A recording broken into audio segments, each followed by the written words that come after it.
Hey yo, what's up guys? I'm here again. Haven't really done any mask reviews on Facebook, so say, but I feel, Halloween's over, and so I've been talking to Nick and stuff, and I figured I'd give a review on his mask, which is the Nicholas Howard Killer by Handiboys Studios, which I have in front of me right here. I'm just going to start off by saying this was a Christmas gift last Christmas, and I mean, words can't describe how good it is. I mean, everything is so screen. He's got a new mask coming out. I don't remember the name of it. Halloween Man, maybe? Maybe, I don't know. But supposedly that one's supposed to be better than this one as far as screen accuracy. Now, I'm not saying Nick can't do it, because I think he's already done it. But I just don't see how. Honestly, I don't see how. I mean, from the detail that the mask has in it, is just beyond words that you can say, basically. But back to Christmas, my parents got it for me. Opened it up, and I seen this, and I was like, and I hadn't gotten into mine. The only thing I known was my uncle's US-75 and the Sam Hain, which he gave me. I didn't know. I wasn't a big Myers fan per se. I hadn't really joined the board, and I hadn't really talked to any of the mask makers until this past Christmas. And I seen this, and I know what it was. I was like, NH Killer, number 67. I'm not following. What's this? And what it is, it's a DVD of Nick making the mask that you get. And the cover for it is actually the cloth he used to weather the mask. And it's a DVD. It shows you, he walks you through how he makes your mask and stuff. And this also, if you get that, you get this. It's kind of the writing's well, but it says NHK number 67. It has Nick Mulpagano's signature. And all this is just the underring of the mask when he cut it off by making it. And it just goes well with my display.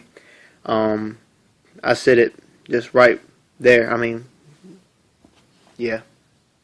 Cool little souvenir piece, though. No joke about that.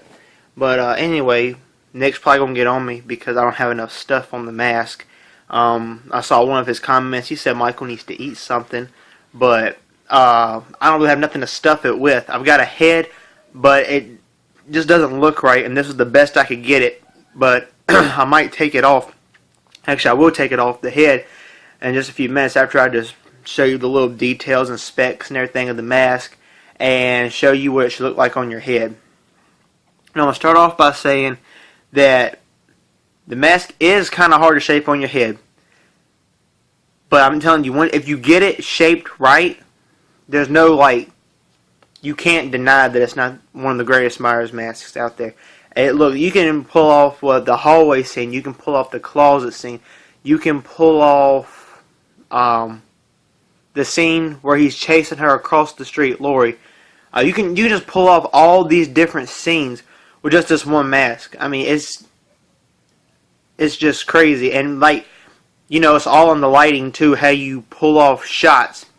Like the best thing to do for H1 mask is a blue lighting, because that's how H1 look. H1 was more of a bluish feel to it, if you know what I'm saying. H2 is more like a reddish feel, but I'll get into that with my other H2 video that I'll be doing later. But we'll just start off by I'll just give you a turn of the mask real quick. We'll start with the stuff that's most noticeable. You got the glue line, right? I've never heard of this, and not until I seen this mask did it make really good sense to me. What Nick did, actually, he takes the glue, whatever it is, and streaks it down. He lets it dry. Then what he does, he takes hair from whatever hair he uses on here, I'm not quite sure what it is, and he'll just take it and stick it all the way down here. He'll let that dry on it, and then he'll just take them off. That way it leaves excess hair on it, which is actually more screen accurate because if you think about it, when they ripped the sideburns off the Kirk mask, it wasn't a high dollar mask.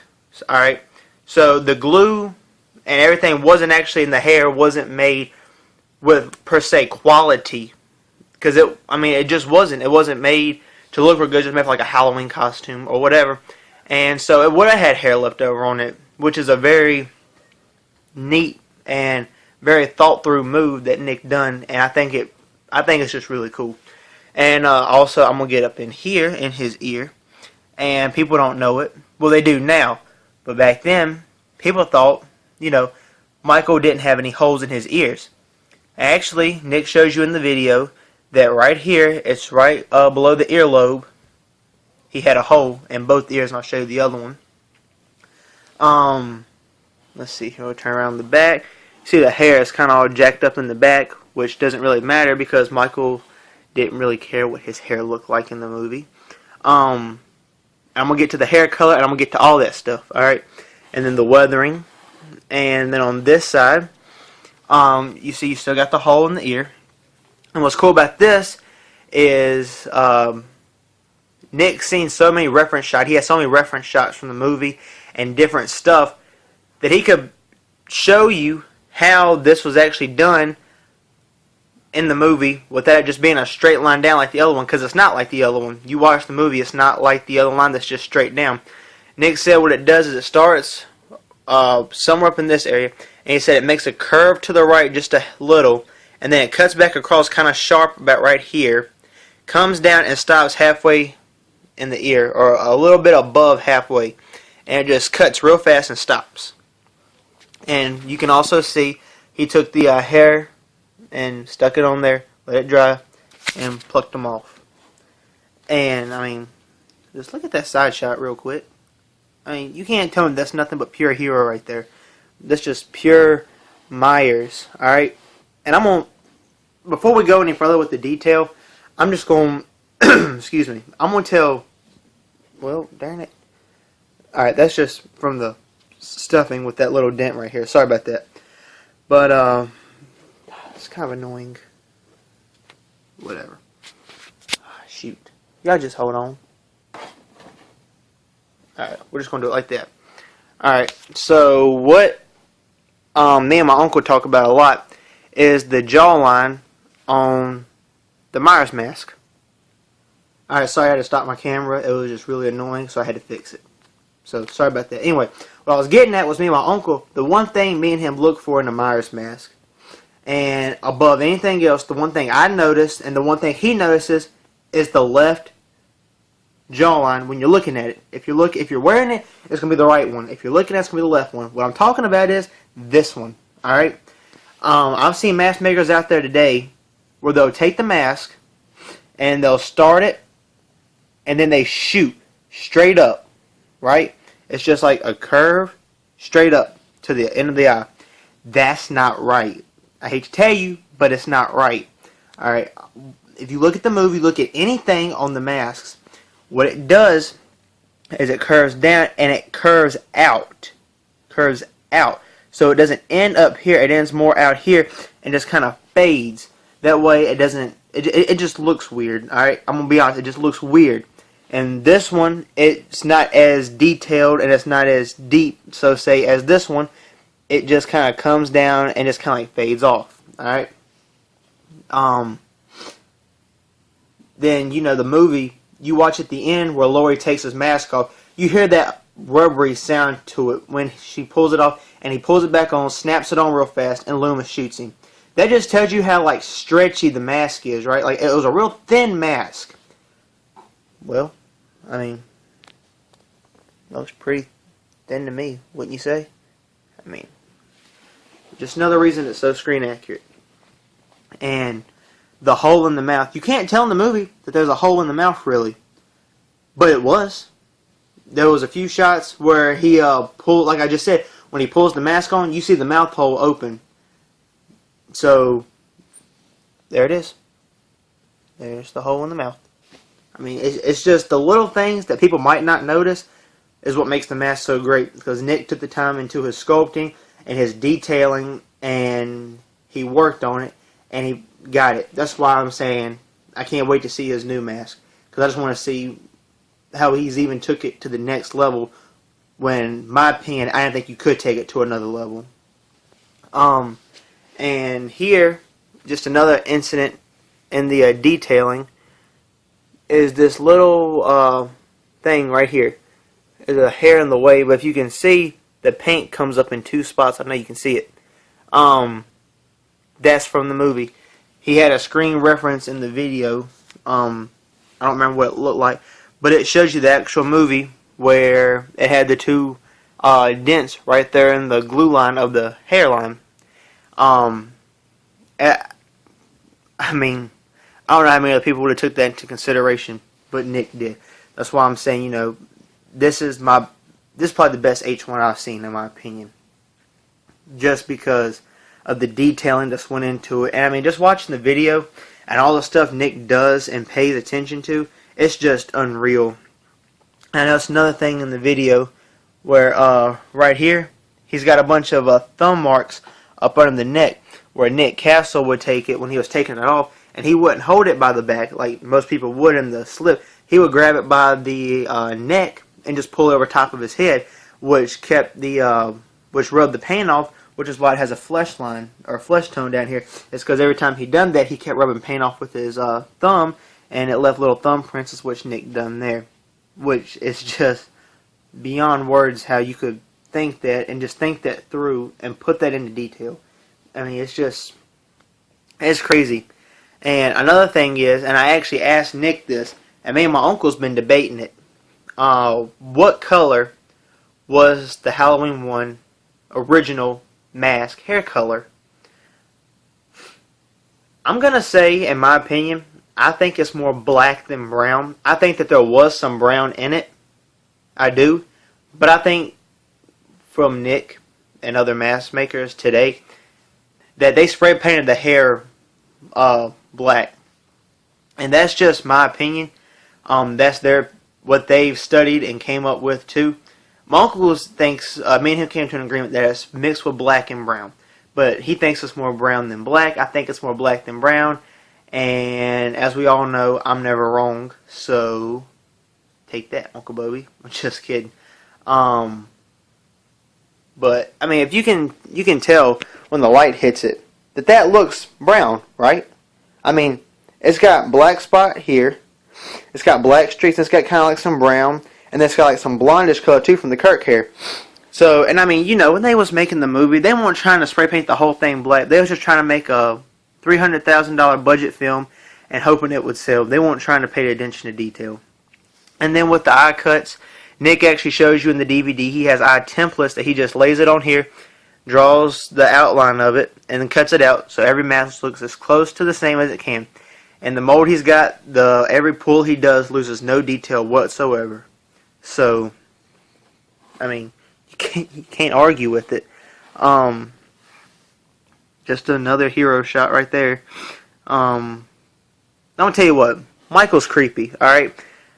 If you could tell me something to describe how it looks, if you was gonna try to describe a Myers mask, besides saying a white mask with black or brown hair, go for it. You can't describe what Michael looks like. Loomis said it the best way you could. A blank, pale, emotionless face. You just can't describe it. That's what makes Michael scary, is that eerie, evil look to it, and you can't figure out why it looks evil. It's just like, it has no emotion to it, as Loomis said. It had no emotion. He has no emotion. But I feel like I'm forgetting something before I close the video out. And I'm just going to give you a quick run through. Yes, I forgot, and I knew I was going to forget it, but I remembered it, so I didn't forget. Alright, in the movie, when she pulls the mask off Michael at the end before Loomis shoots him and he falls off the balcony, you see an underside shot of the mask, which is the inside of it. That is actually dyed darker on the inside of the mask than it was on the outside of the Kirk mask.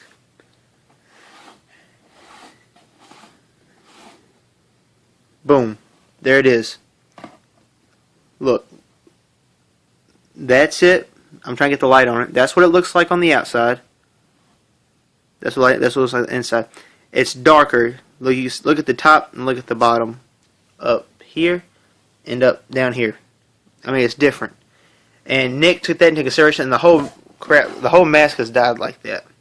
And then Nick also puts his signature in here of the Nicholas Hardware Killer number 67, and his signature's right there. I talked to him about getting that signed again because it's starting to come off. But I mean, that's my review of the mask. Basically, I've sent Nick some shots. I posted some shots of the mask. Most of my pictures haven't been as good as I wanted them to be, and I just got a new phone, so hopefully this camera looks better than my other one. But that's just my review, and all I can say is, Nick, you killed it, man. I don't know how you going to top it.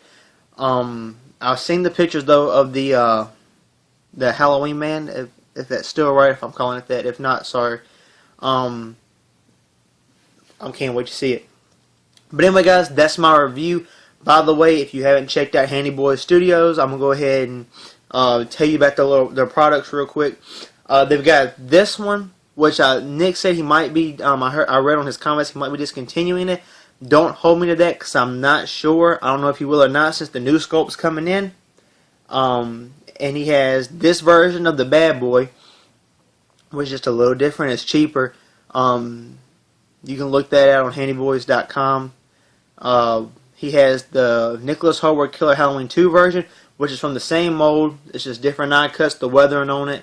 I don't own one of them. This is only Handiboys Studios mask I own. But I'm not down in myself, because if I had to own one, I'd own this one, because I love it. And then he came out with the Nicholas Hardware Killer H2 Bad Boy version as well, which is just basically the Bad Boy version of the H1, just H2 version. And then he's coming out with the Halloween man. And then he has with the Replica Kirk mask, which is the 1975 Kirk mask.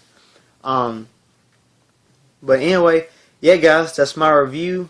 I hope you enjoyed it. Nick, I hope you enjoyed my review too. And that's it. See you guys later.